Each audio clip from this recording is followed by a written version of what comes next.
हाँ जी भाइयों, कैसे हैं आप लोग? तो स्प्रिंग बूट का ये जो अनदर वीडियो है, इसमें आप लोगों का एक बार फिर से बहुत-बहुत स्वागत है भाई।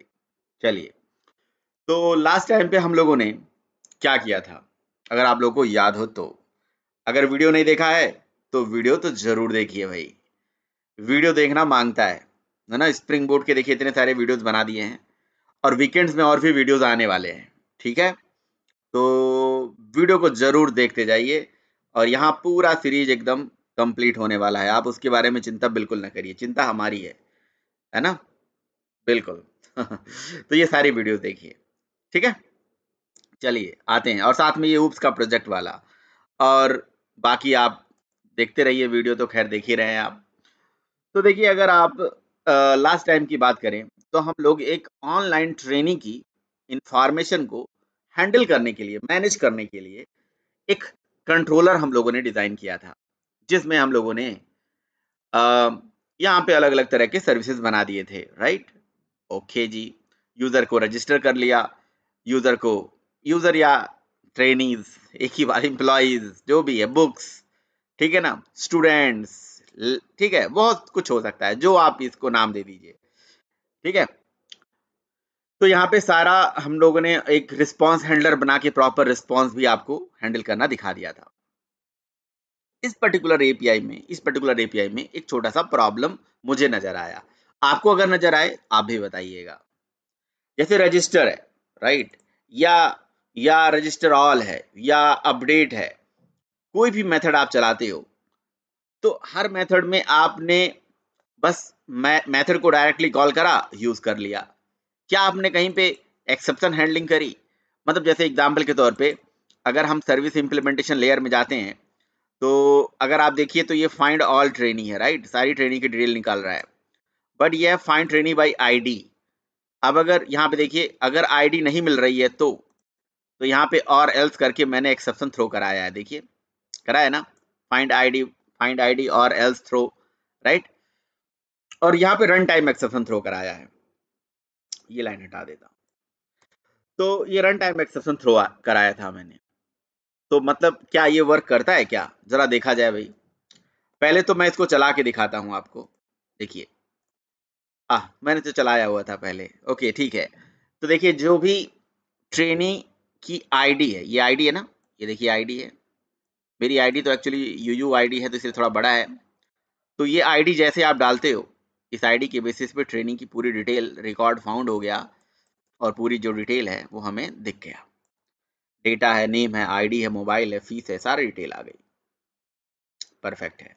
लेकिन क्या होगा जब इसमें से आईडी कुछ मिसिंग होगा? लेट्स सपोज़ कि आईडी मैं थोड़ा-सा इसमें नंबर चेंज कर देता हूँ, तो ये वाली आईडी तो वहाँ पे नहीं होगी। सेंड करेंगे तो क्या होगा? तो भाई एक्सेप्शन आ जाएगी।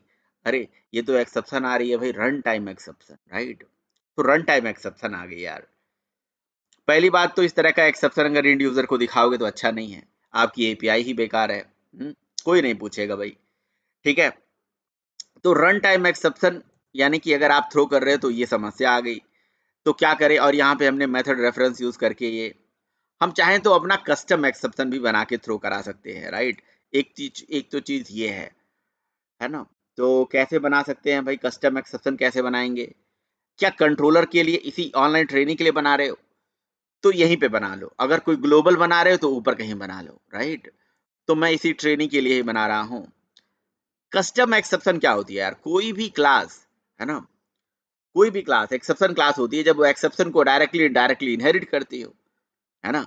आप आईडी ही तो फेच करना चाहते हो ना। कोई एक रिसोर्स को ही तो फेच करना चाहते हो डेटाबेस से। वो रिसोर्स नहीं मिलेगी तो रिसोर्स नॉट फाउंड एक्सेप्शन आ जाना चाहिए। तो माय या लेट्स सपोज कि मैंने दे दिया क्या दे दें? लेट्स सपोज मैंने दे दिया resource not found exception, right? इस तरह से मैं अपना कोई कस्टम एक्सेप्शन बना सकता हूँ। माय एक्सेप्शन भी नाम रख सकता हूँ, वो आपकी इच्छा है। रिसोर्स नॉट फाउंड के लिए मैंने एक एक्सेप्शन क्लास बनाया और कोई एक्सेप्शन क्लास कब होती है भाई? जब वो बनी बनाई एक्सेप्शन क्लास को डायरेक्टली या इनडायरेक्टली इनहेरिट करती हो। तो आप इसको किसको एक्सटेंड करना पड़ेगा? लेट्स सपोज कि आप रन टाइम एक्सेप्शन को इनहेरिट कर लीजिए, राइट? और उसके बाद उसके बाद रन टाइम एक्सेप्शन को इनहेरिट करने के बाद आप यहाँ पे अपनी एक्सेप्शन के जो मैसेजेस वगैरह है ना, वो सब यहाँ पे रख सकते हो कि भाई अपने टू स्ट्रिंग को ओवरराइड कर सकते हो ताकि आपकी रेफरेंस आईडी प्रिंट हो तो आपके हिसाब से हो, राइट। तो मैं यहाँ पे @डेटा एनोटेशन लगा देता हूँ ताकि सेटर गेटर वेटर है ना, टू स्ट्रिंग स्ट्रिंग सब आ जाए, ठीक है ना। लेकिन मैंने तो यहाँ पे कोई डेटा बनाया ही नहीं है भाई, तो डेटा ले लेते हैं। लेट सपोज कि मैंने ले लिया स्ट्रिंग एरर और स्ट्रिंग मैसेज। इस तरह से करके हम अपना क्या बना सकते हैं, हम यहाँ पे आप अपना क्या कर सकते हैं, आप अपने कस्टम एक्सेप्शन में क्या एरर दिखाना है, क्या मैसेज दिखाना है, ये सब कुछ आप यहाँ पे खुद हैंडल कर सकते हैं, आपकी इच्छा है। बट ये @डेटा क्या कह रहा है भाई, @data hash code this not अच्छा चीज है, ठीक है। ये दिक्कत आ रहा है कि ये एक्स के एक्सटेंड हो रखा है ना, तो कह रहा है इसके ऊपर ये अलाउड नहीं है भाई। तो मतलब आप अपने हिसाब से एक्सेप्शन थ्रो कराने के लिए आप अपना डेटा वेटा रखना है तो रखिए। फिलहाल के लिए मैं यहाँ पे कुछ भी नहीं रख रहा हूँ, कोई भी डेटा नहीं रखूंगा, अभी मुझे जरूरत नहीं है, ठीक है। मैं तो आपको कंसेप्ट समझा रहा था। और यहाँ पे एक्सेप्शन जब थ्रो करा रहे हो ना, तो आप जहाँ पे एक्सेप्शन थ्रो करा रहे हो, राइट, जैसे सर्विस इंप्लीमेंटेशन में, तो हाँ रन टाइम एक्सेप्शन की जगह पे, रन टाइम एक्सेप्शन मैंने देखा कहीं पे थ्रो कराया मैंने, तो वहाँ रन टाइम एक्सेप्शन की जगह पे आप अपना जो कस्टम एक्सेप्शन बनाए हो ना, कौन सा, रिसोर्स नॉट फाउंड, तो यही एक्सेप्शन को वहां पे थ्रो करा सकते हो। ऐसा पॉसिबल है, बिल्कुल। आप अपने भाई, आप या तो रन टाइम को ही थ्रो करा दो या उसको इनहेरिट करने वाले किसी क्लास को थ्रो करा दो, तो बात तो एक ही है ना। और थ्रो कराने के बाद आप अगर कोई मैसेज वैसेज देना चाहते हो तो भी दे सकते हो, बट मैं अभी रहने दे रहा हूँ, मैं तो बात बता रहा था, हैं। तो सर आप क्या नया क्या करने जा रहे हो, ठीक है, मैं नया ये करने जा रहा हूँ, अभी देखूं, अभी भी तो वही चीज है, ठीक है। बट यहाँ पे ये है कि आपने खुद कस्टम एक्सेप्शन आपने बना दिया। कस्टम एक्सेप्शन मतलब खुद की एक क्लास बना के एक्सेप्शन को इनहेरिट करना होता है यार, और कुछ होता थोड़ी ना है। बस मैं आपको समझाना चाह रहा हूँ। यहाँ पे की वी वैल्यू वगैरह दे के आप मैसेज वैसेज डेटा वेटा दे सकते हो, ठीक है। लेकिन चाहे आप कुछ भी कर लो, बट एक्सेप्शन को हैंडल थोड़ी ना कर पाएगा ये। एक्सेप्शन को हैंडल करना है ना हमें, मैसेज दे दोगे, डेटा दे दोगे, जो भी जो इच्छा है वो दे दीजिए, एक्सेप्शन को हैंडल करना है हमें। तो क्वेश्चन है कि हम स्प्रिंग की रेस्ट एपीआई में अगर कोई रेस्ट एपीआई डेवलपमेंट हम कर रहे हैं तो उसमें एक्सेप्शन को कैसे हैंडल करें, how to handle the what exception, custom exception या किसी भी टाइप का एक्सेप्शन, समझ रहे हो। आप एक्सेप्शन जब थ्रो कराते हो तो एक्सेप्शन को थ्रो करा के आप अपने हिसाब से प्रिंट विंट करा के देख भी सकते हो कि भाई ठीक है, अगर रिसोर्स एक नॉट फाउंड एक्सेप्शन आ रहा है तो उसमें आप, जैसे मैं अभी बता रहा था ना, एरर दे के, मैसेज दे के, वैल्यू दे के आप उसे प्रिंट करा सकते हो। बट ठीक है, हैंडल कैसे करेंगे, तो हैंडल करने के लिए देखिए मैं आपको बता रहा हूँ क्या करिए। आपकी किस टाइप की एक्सेप्शन है, जो भी टाइप की एक्सेप्शन है, आप अपने कंट्रोलर के अंदर जाइए और कंट्रोलर में ही एक मेथड बना दीजिए, इसी के अंदर एक और मेथड बना दीजिए, पब्लिक वाइड क्या नाम दे दे, exception, EXCEPTION handle, right. Exception handle करके मैंने एक मेथड बना दिया। तो ये क्या करेगा भाई, एक्सेप्शन हैंडल करके जो हमने मेथड बनाया, इस मेथड के ऊपर एक एनोटेशन लगाएंगे, व्हाट @एक्सेप्शन हैंडलर। तो जैसे आप कभी गेट मैपिंग लगाए हो, जब भी पोस्ट मैपिंग लगाए हो, जब भी कुछ मैपिंग लगाए हो, ऐसे ही एक मेथड बनाइए @एक्सेप्शन हैंडलर वाला। और साथ ही साथ में ये एक्सेप्शन हैंडलर जो होगा, ये किस टाइप की एक्सेप्शन को हैंडल करेगा, आप क्लास में यहाँ पे सॉरी वैल्यू के अंदर आप इसके बताइए, आप किस टाइप की एक्सेप्शन को हैंडल करने के लिए इसे बना रहे हो। तो मैं अगर रन टाइम को एक्सेप्शन को हैंडल करने के लिए बना रहा हूँ तो मैं रन टाइम डॉट क्लास लिख सकता हूँ।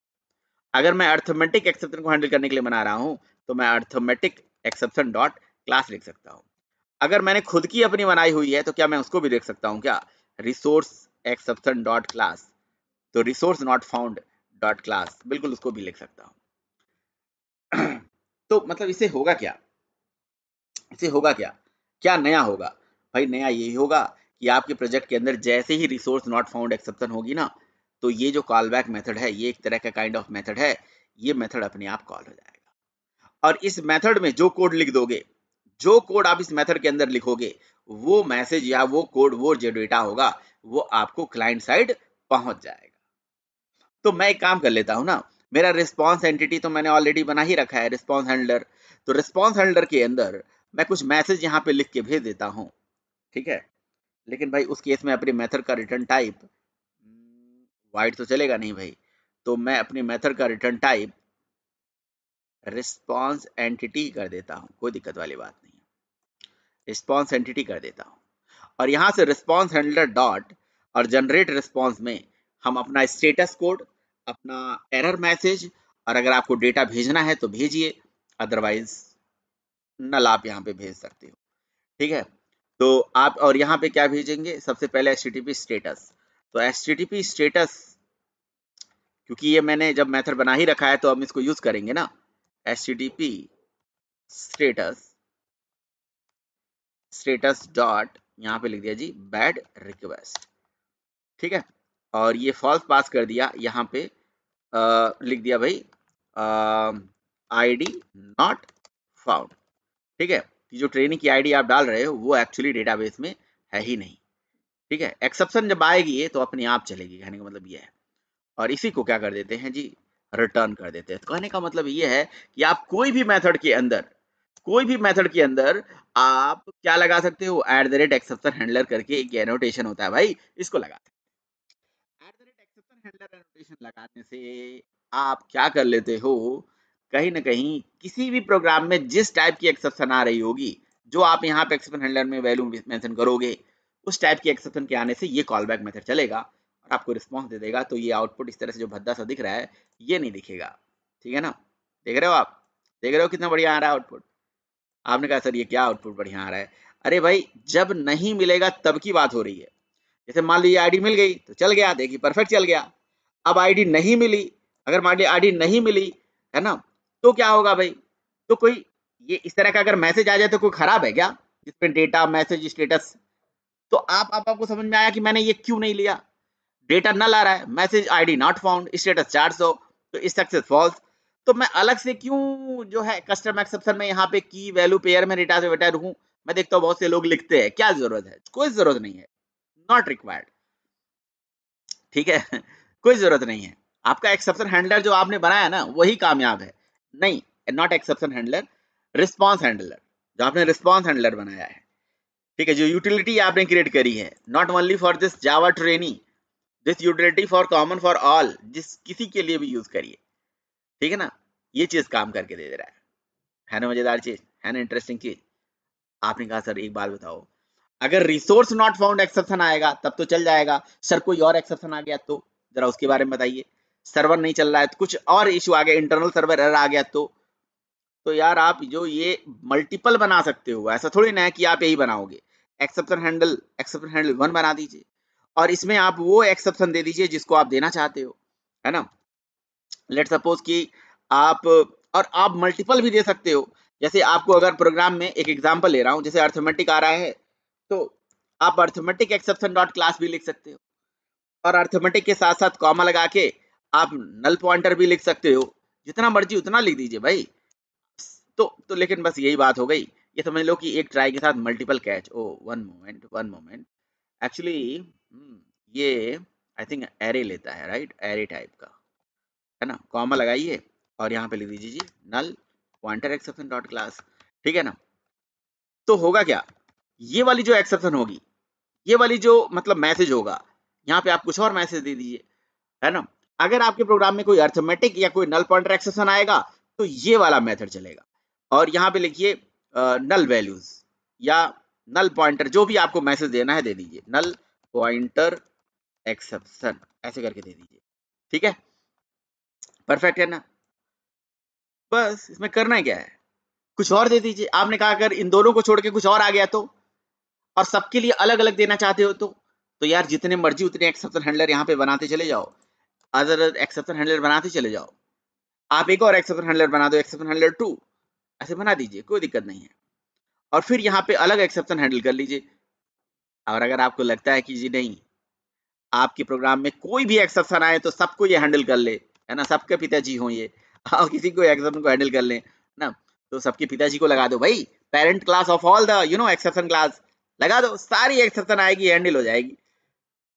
अगर स्पेसिफिक आएगी रिसोर्स वाली तो यहाँ जाएगी, अर्थमेटिक नल पॉइंटर आएगी तो यहाँ जाएगी, कोई और होगी तो और एडिशनल बना लीजिए। तो ये हम अलग अलग लगाते क्यों हैं, ताकि हम अलग अलग मैसेज, अलग अलग यहाँ पे रिस्पॉन्स जो है यूजर को दें। लेकिन अगर आपको कोई भी एक्सेप्शन आए, अब मान लीजिए कि मैंने ये 2-3 सोच के दिया और आ गया चौथा पांचवा एक्सेप्शन, तो फिर एक पेरेंट वाला भी लगा के चलो ना। पेरेंट वाला एक्सेप्शन डॉट क्लास लिख दीजिए यहाँ पे, तो किसी भी एक्सेप्शन को हैंडल कर लेगा। ठीक है ना, पेरेंट 1 एक्सेप्शन लिख दीजिए, दैट्स इट। एक्सेप्शन है ऐसे करके लिख दीजिए, ऐसा है। अब आप देख लीजिए इसको चला के भाई कि सारी चीजें चल रही है कि नहीं। पहले तो आप कोई नल वैल्यू भेज के देखिए कि रियली में नल पॉइंटर एक्सेप्शन कहीं आ रहा है क्या। तो देखिए नल पॉइंटर वाली वैल्यू, नल पॉइंटर वाला मैसेज जो है आपको कहीं पे मिल रहा है। तो अब आप काम करेंगे इसके लिए। अभी जैसे मान लीजिए नल पॉइंटर एक्सेप्शन ला देते हैं प्रोग्राम में, आप एक काम करिए, ये वाली लाइन मत लिखिए, ठीक है ना। तो आपका रेफरेंस जो है यहाँ से जो इंजेक्ट हो रहा है यहाँ पे नहीं पहुंचा, ठीक है ना। अब देखते हैं कि भाई नल पॉइंटर एक्सेप्शन आ रहा है क्या। तो देखिए भाई हो गया, ग्रेट ग्रेट भाई, बहुत बढ़िया। कैसे? अरे भाई आपने जो आईडी डाली ना, आपने जो आईडी डाली है उस आईडी से ये सर्विस मेथड चला, डिपेंडेंसी इंजेक्शन तो हुआ। बस ये लोकल वाला डेटा इंस्टेंस में गया नहीं, इंस्टेंस की वैल्यू अभी नल है, और नल जो है पॉइंट कर रहा है किसी और को, फाइंड आईडी को फाइंड पॉइंट कर रहा है, तो नल पॉइंट एक्सेप्शन यहीं पे आ गया, और यहीं पे आ गया तो सीधे सीधे कर से चला गया यहाँ पे। ठीक है ना मजेदार चीज। और अगर नल भी नहीं आया तो, नल पॉइंटर एक्सेप्शन नहीं आया तो देखते हैं, हटा देते हैं जी, हटा दीजिए। नल पॉइंटर एक्सेप्शन नहीं आया तो अब क्या कर सकते हैं भाई, अर्थमेटिक आएगा, कुछ और आएगा, आप सोचना पड़ेगा आपको। क्या ये अप्रोच सही है? क्या अलग अलग कंट्रोलर में स्पेसिफिक एक्सेप्शन को हैंडल करते हुए ऐसे लिखना सही है? सम टाइम सही है, बहुत बड़े बड़े लेवल पे भी सही है। क्यों? क्योंकि यार पता है क्या होता है, जब आप, जैसे एक कंसेप्ट और होता है जिसका नाम होता है ग्लोबल एक्सेप्शन हैंडलिंग। तो ग्लोबल एक्सेप्शन हैंडलिंग में क्या होता है कि आप एक्सेप्शन एक जगह हैंडल करोगे और कहीं पे भी एक्सेप्शन आए तो वहीं पे रिडायरेक्ट होके जाए। तो इसीलिए मैं आपको ये बता रहा हूँ, ग्लोबल एक्सेप्शन अगर मान लीजिए आपने सबके लिए एक जगह हैंडल कर रखा है, तो आप अलग अलग हिसाब से लॉग मैसेजेस या जो लॉगिंग का काम होता है वो नहीं कर पाओगे, यहाँ पे कर पाओगे। ये चीज है, समटाइम ये भी बेटर होता है, depend on the requirement. Complexity कितनी है एप्लीकेशन की वो डिपेंड करती है। ठीक है, अर्थमेटिक होगा तब भी ये चल जाएगा, और कुछ और होगा तब भी चल जाएगा। तो इस तरह से आप इसे लिख के रखिए। और अगर आपको लग रहा है कि नहीं भाई नहीं, ठीक है, आप चाहते हो अभी ग्लोबल एक्सेप्शन क्या होता है जरा उसको समझना चाहते हो, तो ठीक है, इसको कमेंट कर दीजिए। आप चाहते हो कि हमारे प्रोजेक्ट में कितने भी कंट्रोलर हो, अभी ये ट्रेनी का एक कंट्रोलर बना है, अच्छा चलो ट्रेनी की बात हो गई। कल को मान लीजिए कि एक नया सर्विस, एक नया मॉड्यूल आप डेवलप करना चाहते हो, क्योंकि हम लेयर्ड सिस्टम फॉलो कर रहे हैं, हम लेयरिंग के हिसाब से यू नो हम अपने लेयर के हिसाब से को नहीं फॉलो कर रहे हैं, मॉड्यूल सिस्टम फॉलो कर रहे हैं। मॉड्यूल हिसाब से मैं ऑनलाइन ट्रेनिंग के मॉड्यूल के हिसाब से कुछ काम करने जा रहा हूँ। कल को मैं एक नया मॉड्यूल बनाता हूँ, मैं नया पैकेज बनाने जा रहा हूँ, मैं नया सर्विस रेडी करने जा रहा हूँ, ठीक है ना। जैसे मान लीजिए कि मैं बुक की सर्विस बनाने जा रहा हूँ, बुक एपीआई का डेवलपमेंट करने जा रहा हूँ, ठीक है, बुक ऐप, ठीक है, बुक ऐप डेवलप करने जा रहा हूँ। तो अगर मैं बुक ऐप का जितने भी काम होगा यहाँ पे रखूंगा, ऑनलाइन ट्रेनिंग का काम होगा यहाँ पे रखूंगा, राइट, इसके सारे जितने भी एंटिटी रैपो कंट्रोलर सब बनेंगे यहाँ पे रखूंगा, इसके यहाँ पे रखूंगा, यूटिलिटी सबके लिए कॉमन होगी, कॉन्फ़िग सबके लिए कॉमन होगी। ऐसे ही मैं एक अनदर पैकेज बना दूंगा, उसका नाम होगा जी एक्सेप्शन। कि जितने भी एक्सेप्शन होंगे सब एक जगह एक्सेप्शंस, तो सारे एक्सेप्शंस को हैंडल करने के लिए मैं यहाँ पे एक एरिया बना दिया। ये है ग्लोबल एक्सेप्शन। तो this global exception is also for this book and this for all training. समझ में आई बात? अभी मैंने इसमें कोई कोड नहीं किया है, करूंगा तो उसके लिए भी ये रहेगा, इसके लिए भी यही रहेगा। ये यूटिलिटी जो हमने बनाई रिस्पॉन्स हैंडलर, ये इसके लिए भी यही काम करेगा, इसके लिए भी यही काम करेगा। तो ये ग्लोबल एक्सेप्शन हैंडलिंग में होती क्या है कहानी? होती कुछ नहीं है भाई, आप एक काम करो, एक क्लास बना दो। कौन सी क्लास? जिसका नाम रख दो जी माई, या लिख दो global exception handler, GLOBAL, global exception handler. तो बना दीजिए ऐसे ग्लोबल एक्सेप्शन हैंडलर भाई। और ग्लोबल एक्सेप्शन हैंडलर अगर आपने बना दिया और आप चाहते हो कि आपके आने वाले, आपके प्रोजेक्ट के अंदर आने वाले जो बेस पैकेज है, बेस पैकेज तो यही है ना, तो भाई इस बेस पैकेज के अंदर andro java tech for you package के अंदर आने वाले जितने भी कंट्रोलर हैं, सारे कंट्रोलर के लिए ये चले, है ना। तो आपको क्या यहाँ इनहेरिट वनहेरिट करने की जरूरत है किसी एक्सेप्शन को? कुछ नहीं करने की जरूरत है। बस आप एक काम कर लीजिए, आप यहाँ पे एक एनोटेशन याद कर लीजिए, उसका नाम है controller advice. Bus controller advice कब लगाया जाता है और कंट्रोलर एडवाइस का क्या मतलब होता है?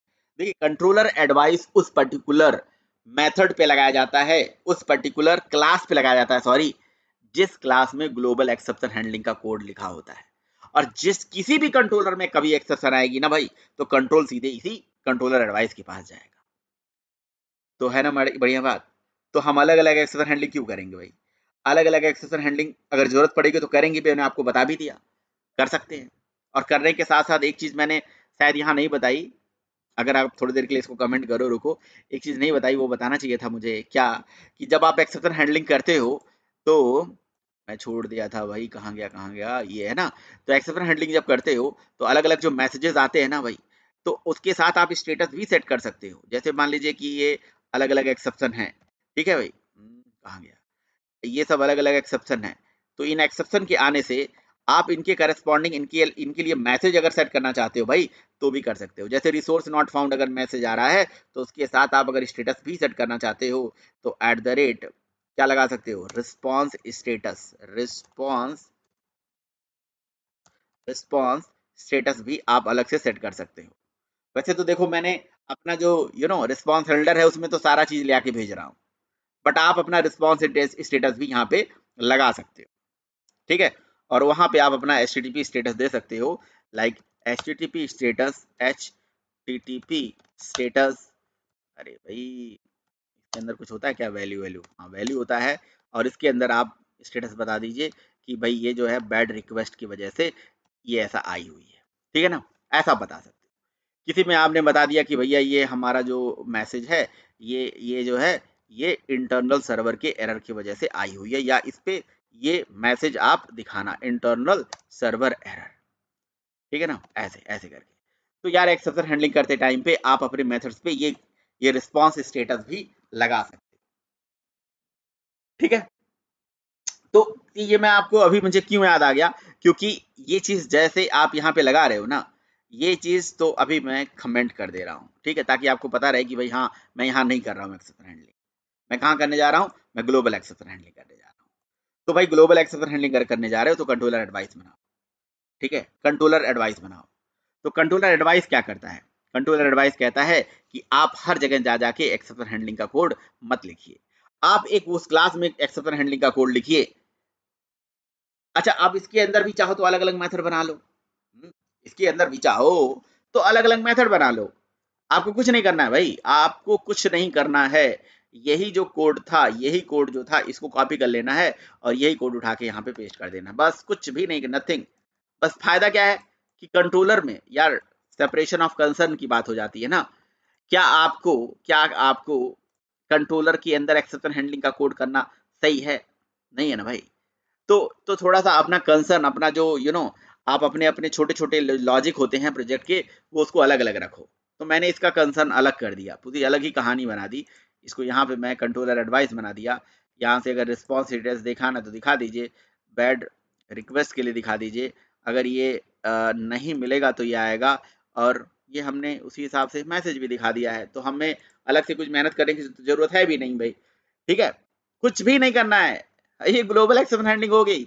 आपने कहा बस कुछ खोजना नहीं है, मतलब आपको अलग अलग जगह की जाके लिखने की जरूरत नहीं है।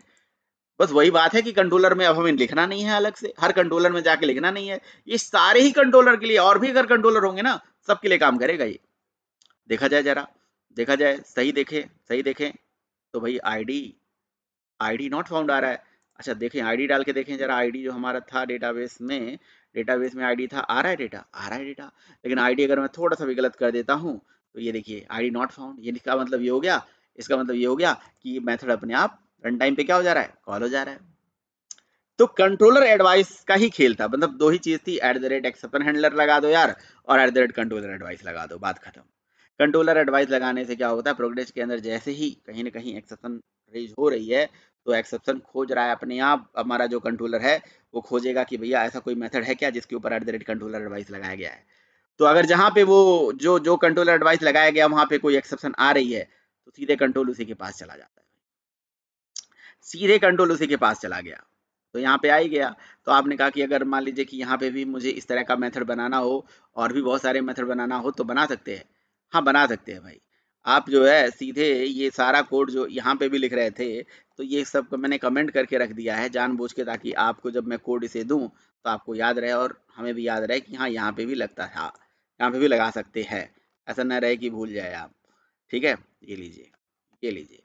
बस सब कुछ वही है, कुछ भी अलग नहीं है। बस ये बात अलग है, एक चीज़ अलग है, वो ये है। अच्छा, आपको टेस्ट करना है, देखना है कि ये बाकी कंट्रोलर के लिए भी चल रहा है कि नहीं चल रहा है। चलिए, इंटरेस्टिंग बात है भाई, ये तो इंटरेस्टिंग बात हो गई। चलिए क्या करते हैं, यहाँ से ऐसे क्लोज कर लेते हैं और यहाँ पे जाके एक बना लेते हैं, बुक का कंट्रोलर बना लेते हैं भाई। बुक के कंट्रोलर पे काम आगे कभी करेंगे, बाकी बाकी चीज़ें बाद में बना लेंगे। देखते हैं कि क्या बुक कंट्रोलर के लिए भी ये काम कर रहा है क्या। ठीक है ना। तो book controller, book API, book app बनाने के लिए है बुक, CONTROLLER, कंट्रोलर्स। तो बुक कंट्रोलर्स हम यहाँ पे बना रहे हैं भाई। बुक कंट्रोलर्स के ऊपर मैंने यहाँ पे लगा दिया @REST, @REST कंट्रोलर, और यहाँ पे लिख दिया जी रिस्पॉन्स, रिस्पॉन्स व्हाट, रिक्वेस्ट परम ना, रिक्वेस्ट मैपिंग। क्या होता है भाई, यहाँ पे कुछ तो होता है यार। ऐसा कि मैं भूल रहा हूँ। रिक्वेस्ट मैपिंग होती है ना, तो रिक्वेस्ट मैपिंग ऐसा कैसे हो सकता है भाई, कैसे बोल जाते हैं। ओके, कई बारी दिमाग एकदम ना काम करना बंद कर देता है। ओके, तो रिक्वेस्ट मैपिंग आप लोगों के साथ ऐसा होता है क्या, कमेंट बॉक्स में जरूर बताइएगा। नहीं भाई, हमारा तो नहीं होता है, कभी कभी हो जाता है। ओके ओके ओके ओके, चलिए बात करते हैं यार काम की। तो ये हमारी है API/बुक ऐप। ये बुक ऐप है भाई हमारी।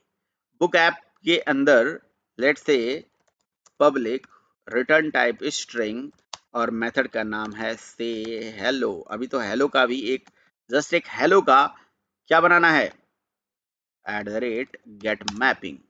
तो लिखने की तो कुछ जरूरत है नहीं, गेट मैपिंग है तो क्या लिखना है, और यहाँ से रिटर्न कर देता हूँ हेलो हाय, जो भी लिखना है, और बस। और इसके अंदर क्या कर देता हूँ पता है, इसके अंदर लिख देता हूँ string s is equals to null, और system dot out dot println के अंदर लिख देता हूँ जी SYSO के अंदर SYSO, इसके अंदर लिख देता हूँ s डॉट लेंथ। जब s में नल वैल्यू है तो लेंथ क्या आएगा, नल पॉइंटर एक्सेप्शन है ना। नल पॉइंटर एक्सेप्शन हम जानबूझ के लाने की कोशिश करते हैं और देखते हैं कि वो कंट्रोलर काम कर रहा है क्या। तो बस हमें यहाँ से क्या करना पड़ेगा, ये लिखना होगा और बस रिक्वेस्ट को भेज देना होगा। ठीक है, वेरी नाइस, परफेक्टली भाई, मजा ही आ गया, मजा ही आ गया। अब आप देख रहे हो, एक्सेप्शन कहीं पे भी आ जाओ, डजंट मैटर, है ना भैया। कंट्रोलर एडवाइस जो है ना, ये आपके किसी भी टाइप के एक्सेप्शन को, कहाँ गया, कहाँ गया कंट्रोलर एडवाइस, इतना इंपॉर्टेंट प्राणी है हमारा। ठीक है ना भाई, तो ये आ जाए, ये आ गया, तो कहता है कि जी मैं किसी भी टाइप के एक्सेप्शन को हैंडल कर। अब इस एक्सेप्शन में आपको देखो कस्टमाइजेशन करना है, कुछ चेंजेस करना है, कुछ अलग अलग तरह के मैसेज दिखाना है, कुछ अलग तरह के डेटा दिखाना है, वो सब दिखा सकते हो आप। अब जैसे मैंने बस यहाँ पे इसका रिटर्न टाइप, जो मेथड हम बनाते हैं तो मेथड का रिटर्न टाइप मैंने रिस्पॉन्स एंटिटी कर रखा है। तो ठीक है, अगर आपको नहीं अच्छा लग रहा है, रिस्पॉन्स एंटिटी की जगह पे कुछ और देना चाहते हैं तो कुछ और दे दीजिए। आप अलग तरह से एक कस्टम हैंडलर दूसरा बना सकते हो, थोड़ा इसके अंदर इंप्रूवमेंट भी कर सकते हो, थोड़ा बहुत चेंजेस कर सकते हो। वो चेंजेस मैं आपको कभी करके दिखाऊंगा, नेक्स्ट सेशन में करके दिखाता हूँ कि क्या हम और इसमें कुछ चेंजेस कर सकते, थोड़ा और अच्छा दिखने में लग जाए। मतलब दिखने में इन द सेंस, मतलब यहाँ पे जो ये नॉर्मल तरीका है कि ठीक है, रिस्पॉन्स हैंडलर लिख दिया और काम हो गया, मैसेज वैसेज बढ़िया बना देंगे। और वैलिडेशंस को भी क्या हैंडल कर लेगा ये, तो क्या, अच्छा अब जैसे ये वाला है, एक्सेप्शन वाला बना दिया, तो किसी और टाइप के अगर एक्सेप्शन होगी तो उसको कैसे हैंडल करेगा। तो चलिए मैं आपको अगले वीडियो में इसके बारे में बताता हूँ। अगर वीडियो अच्छा लगे तो लाइक ज़रूर ठोक दीजिएगा भाई। चलिए, थैंक यू सो मच।